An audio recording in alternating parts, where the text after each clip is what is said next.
psychologist, and the rule of 6 handshakes, which says that we are all connected through 5 or even fewer social connections. The guests we have on our broadcast then invite their friends and so on. This way, the idea of creative society all over the world. To learn more about the project, please visit AllatRaunites.com. And if you would like to participate in our broadcasts, contact us on the email info@allatra.tv. And now we have a very special guest with us, and I'm happy to introduce Chetnaa Mehorta.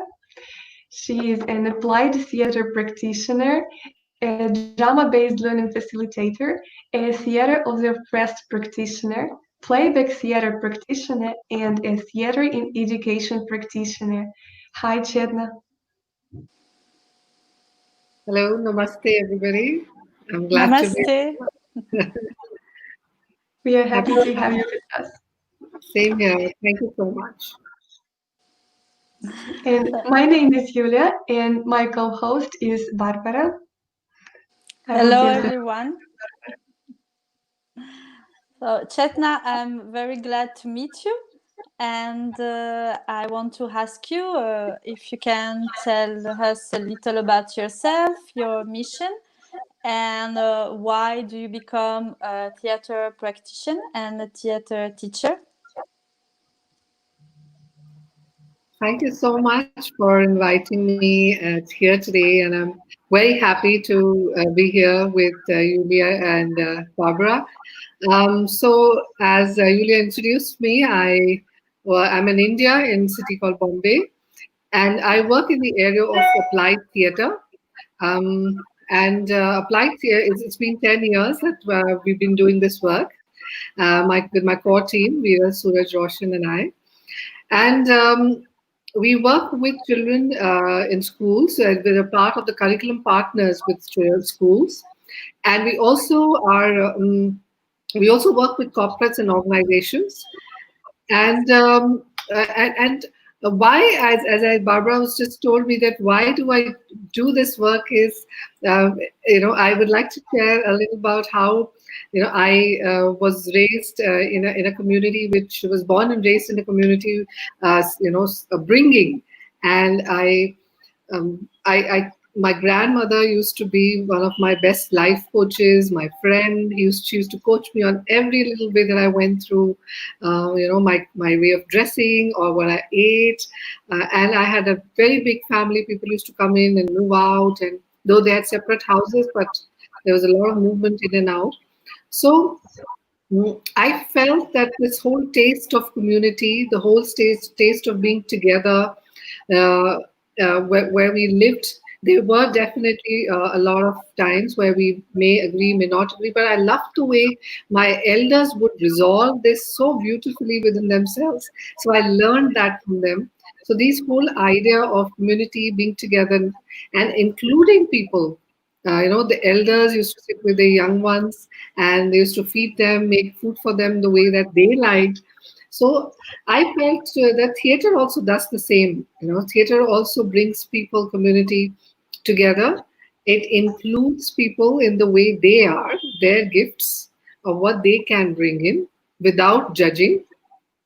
And definitely why theater started in the first place, either you look at Greece or you look at Indian ancient techniques of theater or the origins, it was started to bring people together as communities, tell stories, because there were no TVs and no other form of recreation, so getting people together.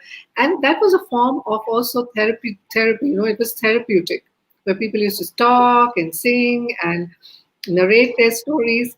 So I thought that this is something which I really loved, and theater space also gave me this.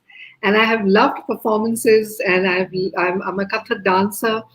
I was born and raised, as I said, in Dehradun, and I had a lot of Russian friends who used to come there and learn. So also that gave me, and Dehradun was a multicultural place to be, and I studied in, and I had a lot of friends from all over the world and all over India. So it gave me that also acceptance towards other cultures. And I love the performance space of stage and lights. So combining all of this, I felt theater moving to children, where they can get all this in a theater space, especially in the urban metros in India. I think that's why I chose theater. Yes. Thank you for Thank you. sharing. Especially, it really touched me that you spoke about inclusiveness, because I feel that love is inclusive, and we really need to learn to accept people and include more people. Okay, thank you. Chetnaa, now we would like to show you some pictures that we have prepared, and we would appreciate it if you could comment on them.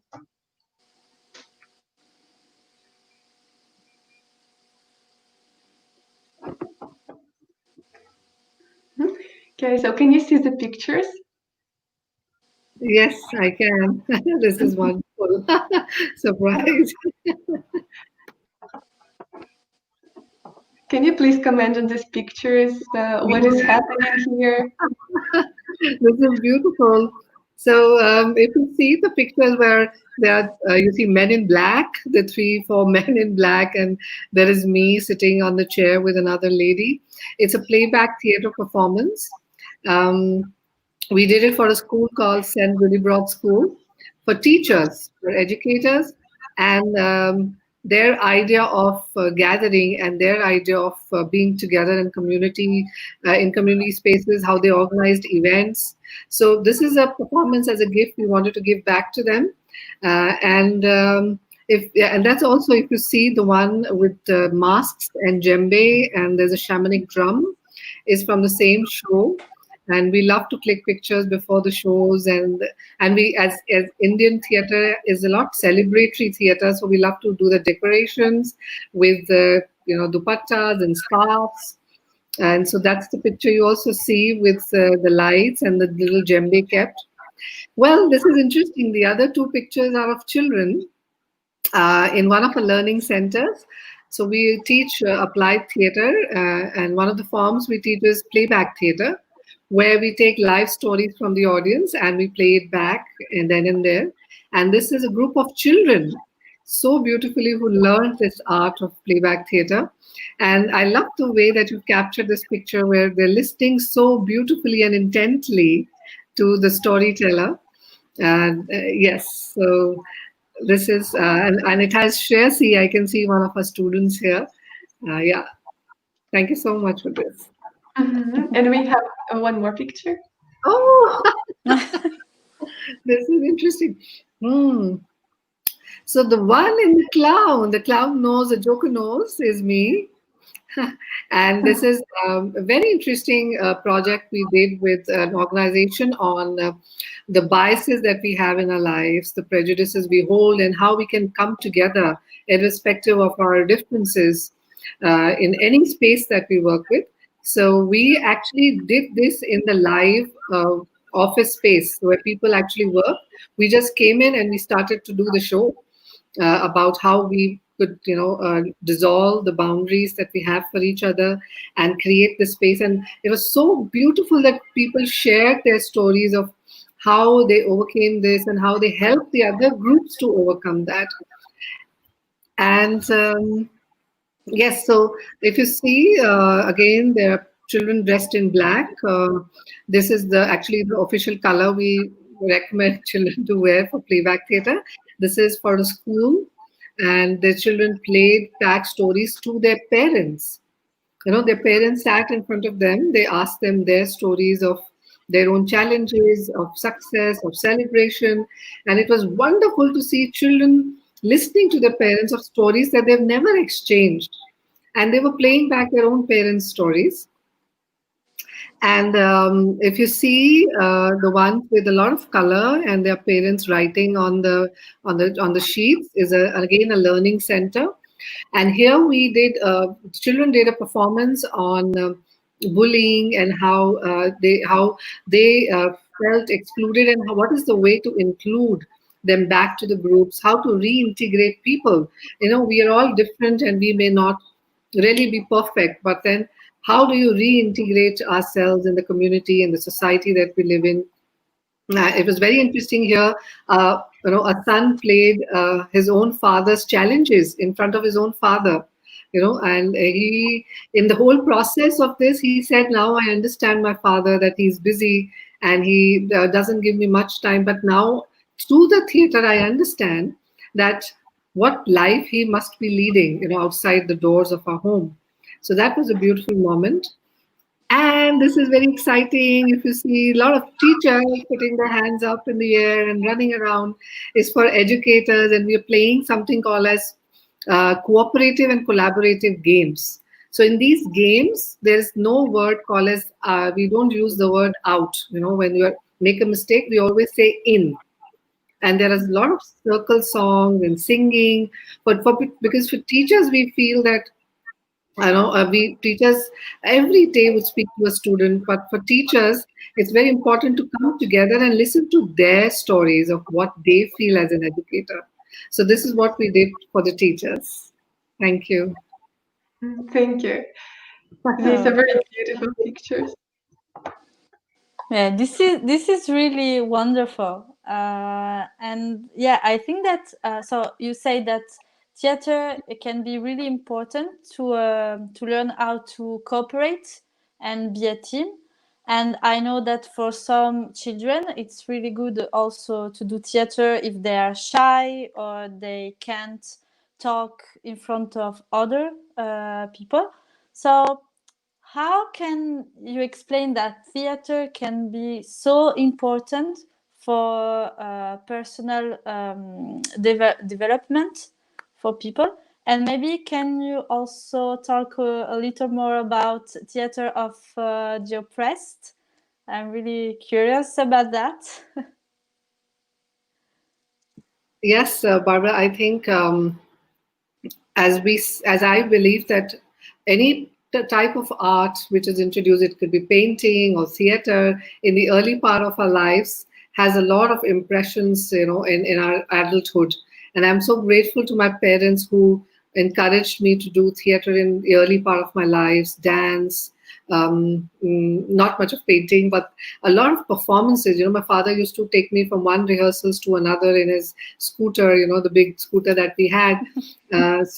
And I remember those workshops that I did, and it created a lot of memory in my muscle memory of how I could express and how I could be. So it gave me that whole area which was mine, whole space which I could call mine. And it also helped me open that space to others. It was all across ages.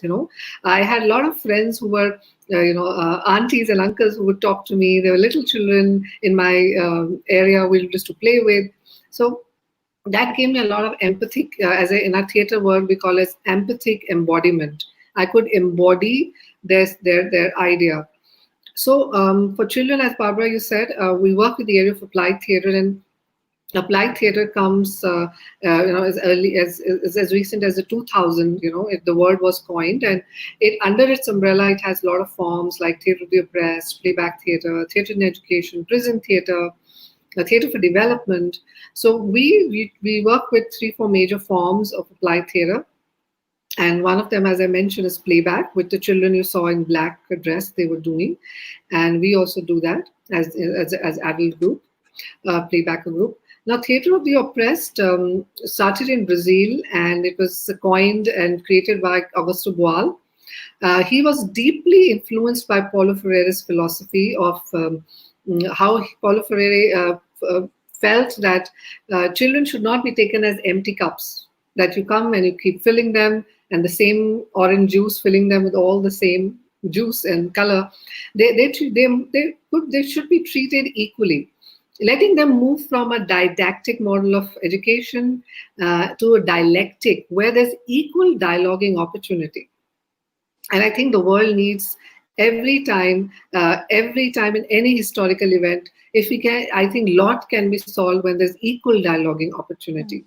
Yes, so TO, Theatre of the Oppressed, believes that there must be a dialogue opportunity. And second is action, but with deep reflection. I may like to act, but what is my deeper reflection inside, as we call the praxis model? So we have taken this to children who have, we worked on, themes of bullying, or there was an interesting theme where children said, my school dispersal system is very chaotic. Can we do something about it, Chetnaa Miss? So we created a theater of the oppressed piece, a forum theater, which is called, and we showed it to the principal and teachers. And in this theater form, the spectator who's watching can call a stop and go to the stage where it has been staged and be a part of the actor where the act is happening, and can give their possible solutions. So it is wonderful to see principal being with the children and saying, yeah, I feel the gate number 2 must be opened. And within a month and a half, she changed the system of dispersal for students because it was important for their community. So the voices like these are heard. And through, if you said, such peaceful, beautiful ways of adults with children and stakeholders coming together and talking about that. And so that is Theatre of the Oppressed, as Barbara, you were asking. And definitely about your first question is, as I felt that during my growing up years, I learned and borrowed. For children that I see, when I work with children, as a group, we all work, as a team, we see children just coming and speaking to us about so much more other than what is done, in that particular session. They would talk about how their decision of eating a food habit is good or bad, or they're like low today, and why they are low today. Maybe a certain subject is making them low, and then they would say, okay, now I'm feeling joyful, I'm feeling more hopeful. Yes, the teacher definitely has a reason to give us that homework. One of the boys actually made a whole theater taking the metaphor of kite. He said, when you have a kite and you want to fly a kite, it must be pulled and pushed. So my education and homework is the teacher may pull a leaf and then she may pull the strings, but she's doing it for my own so that I fly. So, and after this process, he understood that I know my teacher is also under pressure and she also needs to complete her work, and we must work together. Yes, thank you. Wonderful. And just maybe, I don't know for you, I think that theater maybe also teach to people to laugh about themselves. I think that's really important, not to think that everything it's a drama in our life. Sometimes we overreacted, and I think that maybe theater can teach to people just to laugh about themselves sometimes, and so take it easily. You're not let it go. I don't know how to say that maybe in English, but Yes, absolutely. Theater is a very, as I like Rangbhoomi. If you read our company, the first line is creating joyful spaces. So for me, happiness, is like enjoy. Joy is a very inner state, and you can access it anytime. You don't need outside of you. So theater is for me a very joyous space. It's even a small game, theater exercise. When I see children just doing like warm up, like 1, 2, 3, 4, 1, 2, 3, 4, 1, 2, 3, 4, they're like, yeah. They're forgetting everything, and you're just, yes, I'm doing it. It's my moment, and they forget everything. So it's very joyful. Yes. Thank you for sharing that. We can see that these theater courses, they work like therapy and like some psychological support, and also I think that it brings a lot of awareness. Well, as you said, it's wonderful. Okay, and now we would like to move on to the second part of our broadcast, where we talk about our creative society.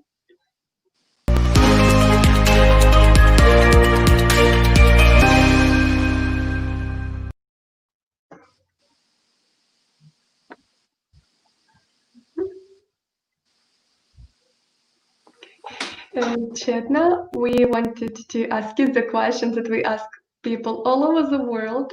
So could you please share with us How do you envision a creative society where every person is happy and comfortable in all spheres of life? I think it's a question which every civilization and generation must keep questioning. That how can we uh, be creative in the way that we can create more joyous spaces, more spaces of inclusion. Um, so I feel the cultural background that I have been raised in has been a very hopeful background. You know, my grandmother, my grandfather, maternal grandfather, my parents, everybody I've seen around me had a lot of hope. Even in the dimmest part of their lives, even if there were any kind of challenges in terms of social challenges or personal challenges or political challenges around us, they have had hope. You know, they would come back in the evening, and you know, in our culture, I will translate it. They say, "Khane mein ki banaya?" It means what's for food, what's for dinner. So that was the hope. Okay, the day was like that, but what's in for the meal? What's the dessert? You know. So I have gained that hope. So as a creative society, I think the first word for me is that hope, because I personally also believe in the grand overall design which the universe has created for all of us. So to put that trust into all of us, like how we trust the children who come into our space of theater, we just trust that they would do it and they do it. So second word for me, second feeling for me is this trust in the way that people are and people will be. You know, each of us have been made with a purpose. You know, there is definitely a purpose in the way we are, and give that and receive. And I think the third is the honoring, which in our applied theater we also work with children as playback theater, is honoring the story without any judgment. So what if the world just honors, you know, like how nature does? You know, the river honors the trees, the tree honors the mountains. So in our everyday life, if we could just honor people in the way that they are, I know it may get very tiring, but practice, get that in the muscle memory of just honoring people as they are. And I'm sure, like the way we put our hair one side, and after 40 days they all they become the way that we want them to. So I'm sure if this, we can also get that in our muscle memory if we practice. I think the other part is empathy. You know, empathy is how I may not. So for me, the definition of empathy is being in other person's shoes. I think for me it is little different. I may say that I see your shoes, Julia and Barbara, and I know how much have you traveled, and I can see how your shoes are. Do you need rest? Do you need to have another pair of shoes? So just being a part of your journey and realizing where have you come from, you know, rather than where you're going also is important, but also being with you. So I think that can create such easy spaces where people are not doing, you know, outrunning each other, being easy in the way that you probably are cooking a meal, adding that joy, adding the meal in the theater or the music, or just like right now we are talking to each other, and how much are we exchanging. So and the other part I feel is is celebratory, you know, being celebratory inside. I'm not saying even if, you know, why am I saying this? First of all, is I think in India, our theater is a very celebratory. You can see my colors in the background. We love a lot of celebrations. Even at times when some people in our rituals in our country, when people die, there are rituals on the 13th day where we cook elaborate meals and give it to certain section of, you know, people, the priests, and it is offered. So I feel to trust again. My second point is to trust in the birth and the death, and wherever it is made with a purpose. You know, so thanking, and the last one, of course, I always say, just be grateful. Just be grateful that you have so much. It is not, of course, the money, but the abundant mindset, you know. And theater teaches you, you know, being so problem solving, finding out, okay, if I'm not able to do this, where can I else I can go? Okay, not this, then what's the next? What's next? What's next? So just being abundant in your mindset. So I feel with all of this and as I always say, equal dialoguing opportunity. We're giving people their spaces of expression. And because each one of us is struggling, we don't know each other's story. So pausing there, reflecting with deep reflection, taking an action, but with a deeper reflection. I think that's what I feel. Thank you. Thank you. Yeah, what you described as a perfect society is, I would say that what we like need to do, that we start from ourselves, and what you described, these steps, is what we can do to develop personally, and then it will be reflected in our society, because these are wonderful, beautiful tips that you have shared. Thank you. Thank you. Yeah. And about the education, maybe you can say to us, in your opinion, what should education look like in a creative society? Now, that's a very juicy and beautiful question, Barbara. As I say, the bigger and the most beautiful transformation and revolutions happen in classrooms. Yes, so I think that's a place where you can, you cannot, but I say it's a space where um, as educators, as parents, as school leaders, all of us, and also peers, children and their peers, we all can come together and see education is what does it mean for us? Is it just books or learning, or is it also exploring? Like for my school, I say that 80% of what I am today is due to my school and teachers. I am very proud of my education, where I studied, and I had big playgrounds. I had, and school wasn't very expensive. When I say big playgrounds, and I had 2 trees in my classroom, and I always give that example.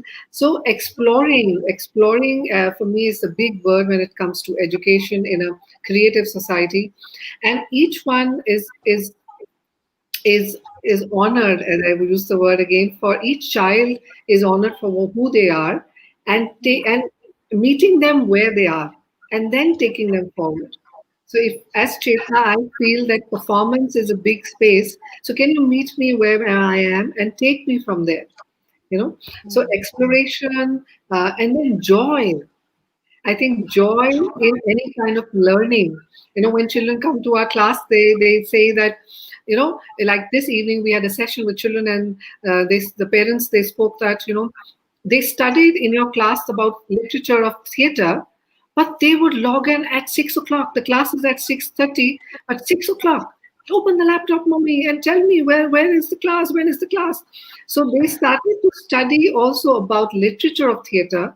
But why would they do that? Because they found that joy, and breaking that hierarchy, that I am the teacher or I am the parent and I know. Children are great. Children are great. I call them as the granddads and the grandmoms, and they have so much wisdom in them. So, and accessing that wisdom from them and co-creating, I think any space to co-create education, and letting it be child-centric, leading them, and letting them lead us, letting them lead that. So how I still remember a parent spoke about that, because there is so much of self-reflection journaling that you do in your applied theater. My daughter has started to look at math and science also very in a self-reflective way. She becomes very keen about any social science observation or maths observation. So cascading the learning from a theater space or art space or a creative space and into your academic space is what we human beings are also made of. We are both. We are art and science both. So you can't disconnect us. The brain theory also says the same. So I feel co-creating, joyous, and where children would lead, there's no hierarchy, and I'm sure it is all possible. Definitely. And in our Indian ancient Gurukul system, it was followed very beautifully, where a teacher could never deny a child from any economic background. All of them used to study together, and they could opt for skills of archery or horse riding or mantras chanting, whatever they wanted to do, they could choose that space. So yes, that's my favorite. Thank you. Thank you.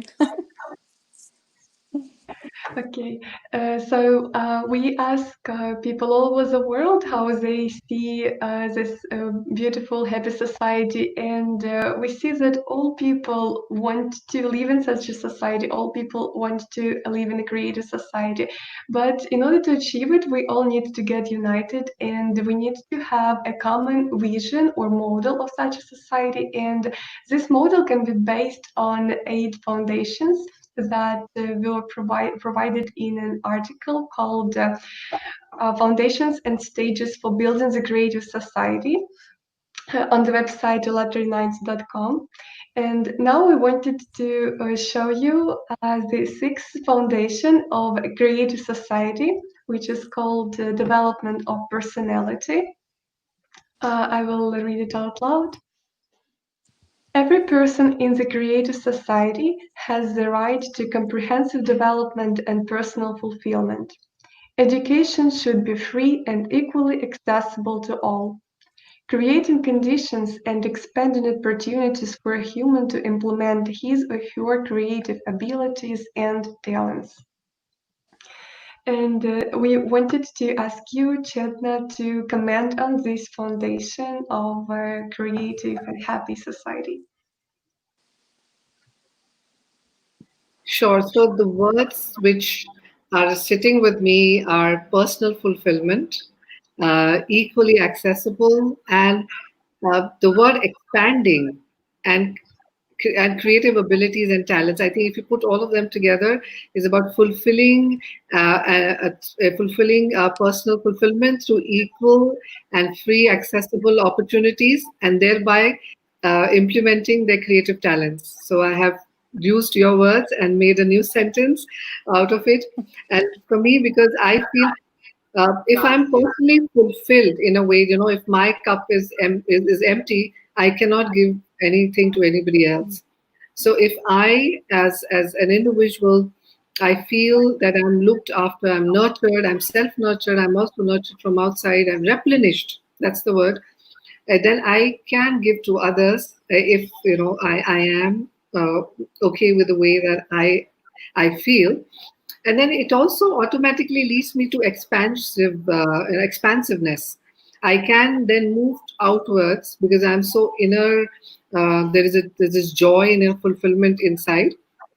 And then, as an education, also if it relating it to education, also if a child is looked at in this way, where we look at the personal fulfillment and expansion, and then also, as I said, meeting the child's capability and talents where they are. If you're great at painting, some children love maths. That I met them a few days ago, and the child was full of maths, and they said, even if my parent would teach me or not, but don't ask that question. I just love maths.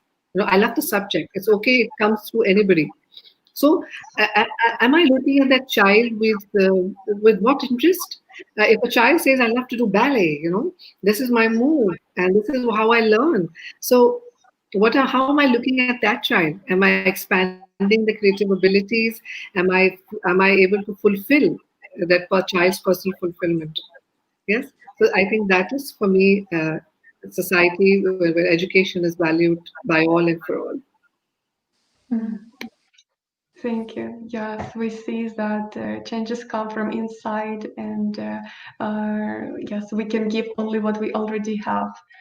Thank you. Thank you for sharing that. And Chetnaa, so in your opinion, if there was one thing that people could do to contribute to a better society, what it is? One thing that we can all do to live in a better society.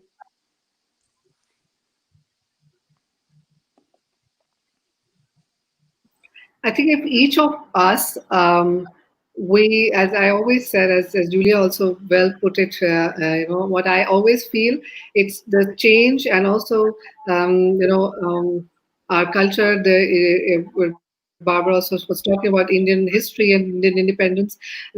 Mahatma Gandhi is one of the front runners of the freedom movement. He also said, be the change that you want to be.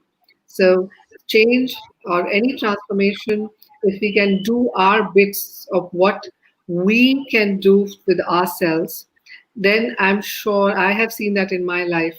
It's a ripple effect, it's an effect, the domino effect. It definitely will reach, to others. So if we can just pick that one garbage lying on the road, when nobody tells us, then I'm sure by example, every day somebody else will start picking. If we start to just compliment each other, hey, you look nice, you look beautiful, how are you doing? So I'm sure the ripple effect will happen someday. So don't leave that, inside of you. You can do that. You're the only one who can change. Yeah, thank you for your wisdom. Yeah, I think it's for me the word for me, it's benevolence. Make me think about this. Just benevolence. Be like this to each other. Yeah. Thank you for your wisdom. Yeah, thank you.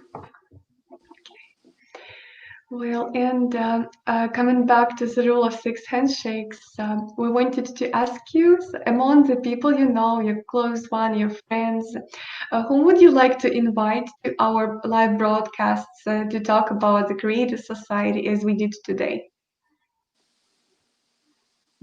I think one of the most wonderful person who's doing great work in building Creative Society, I would recommend a person who's in Amsterdam right now. His name is Pankaj Tiwari, and is a theater curator and also doing a lot of social theater work and getting cultures together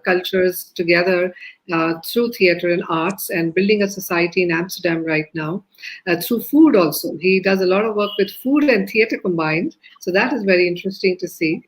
Yes, and so I would recommend his name for sure. And he has a big influence on the way that I work today. Thank you, thank you. We would be happy to have your friend on our live broadcast. So now is a very good time when we can all unite around our goal of building a creative society all together. And if you would like to join the Creative Society project, please visit AllatRaunites.com and click the join button.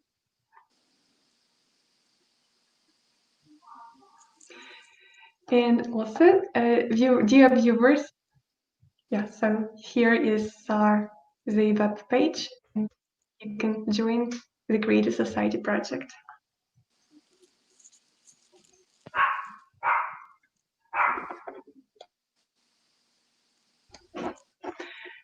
And dear viewers, if you support building a creative society, please share this video with 2 hashtags, hashtag AllatRaunites and hashtag Creative Society. So thank you, Barbara, thank you, Chetnaa, for this warm, beautiful conversation. It was very enriching. Thank you so much. Thank you so much, and namaste. It was beautiful to be with you both. Thank you so much. Thank you.